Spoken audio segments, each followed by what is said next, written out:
Okay, welcome. This is the slide lecture for Drawing 1 for the first unit, Unit 1 on gesture, and I'm going to try to have, along with the demo lectures that you get to watch online, also some slide lectures where we look at student artwork for each of these units. So this first one is going to be on gesture, and basically, let's just kind of go through it very quickly for a second for you to see.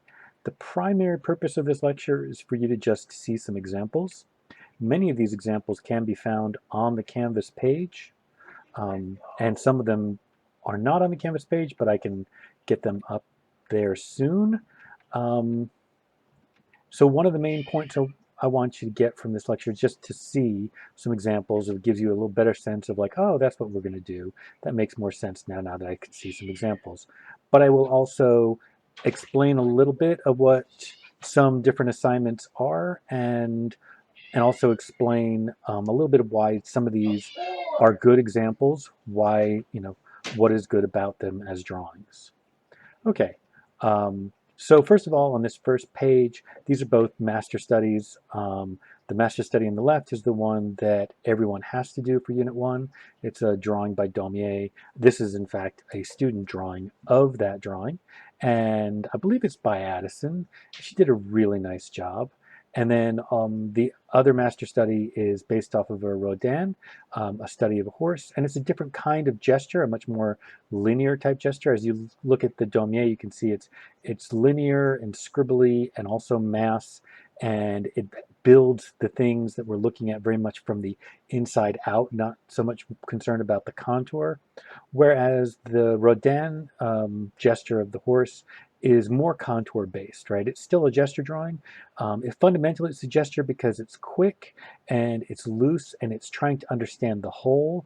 And it also has a lot of internal lines as well as external lines. But because the most dominant things in the drawing are these external gestures of the contour, then you could definitely say that it is more contour focused than this Daumier.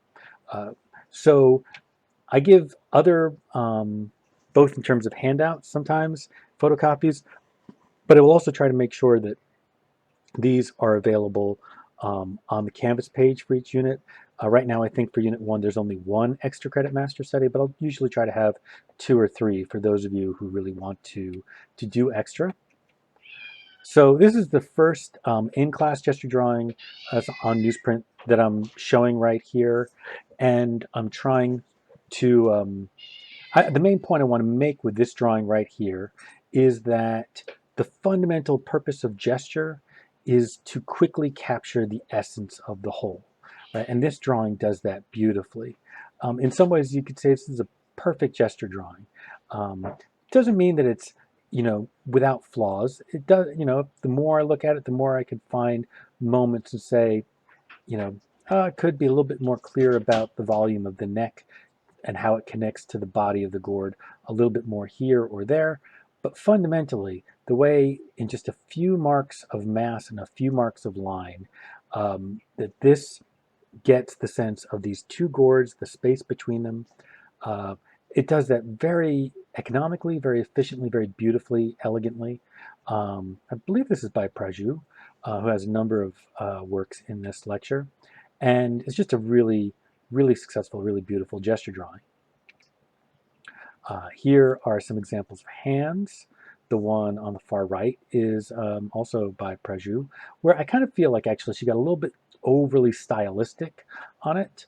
I think the one on the left, in terms of contour and gesture drawings, is a little bit more successful, a little bit more going for just what we're aiming for, right? With a gesture drawing, which is that this one feels a little bit too controlled, a little bit too stylized, whereas these two really feel like they're completely in the moment, right? They may have errors, but the errors are completely honest, where they're just happening in the process.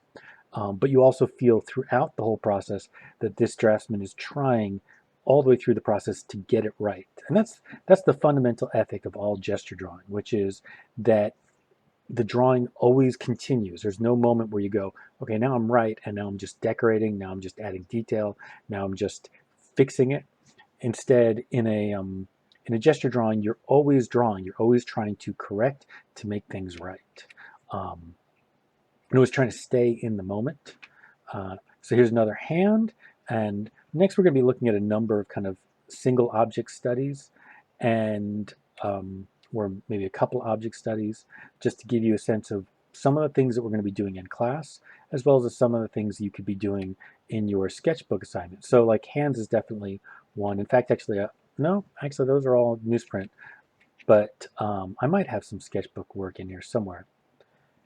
And here's like a single gourd, and here's a grouping of a gourd with some other stuff, a bone and some fruit and something else, I'm not quite sure.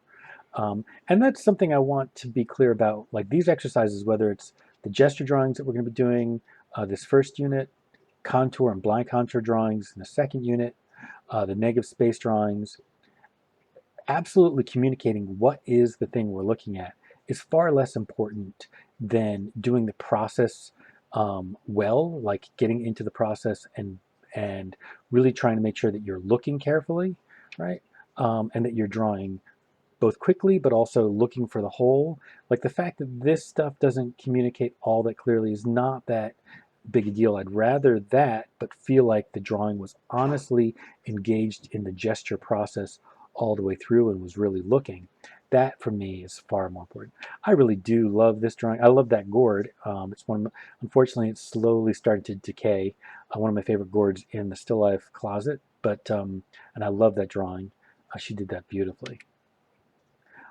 So this one is a nice one to have on hand because I think one of the things it demonstrates is that gesture drawing is a good place for all of us to start, because even if you are the kind of student where you're struggling with a lot of your drawing, and this particular student, you can kind of see if you look carefully, like the way this line flat lines and that line kind of flat lines, or a little bit of the struggle of trying to understand the whole volume of that gourd, right? You can see that this student has some drawing issues that he or she's going to be working on for a good part of the semester.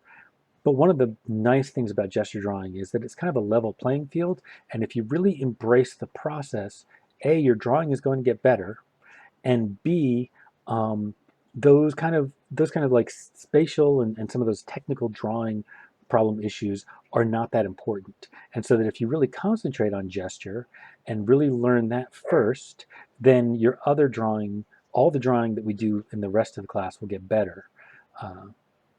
And this drawing is a very handsome drawing. Just because it reveals that the student has a lot to learn about drawing doesn't mean it's not also a successful and interesting drawing. It's successful in terms of its contrast of textures. It's successful in terms of its use of value, different kinds of marks. I don't know why the dogs are barking, if you can hear that. All right, so here's two more that are kind of on a similar topic, paper bag with some gourds. And this is probably something, we might actually do this on Monday if we get the time. And although I'm not sure exactly how I'm going to set that up outside, this one's by Carmen, who is a non-art major and a really fun person to have in class, and very talented, very enthusiastic about drawing. And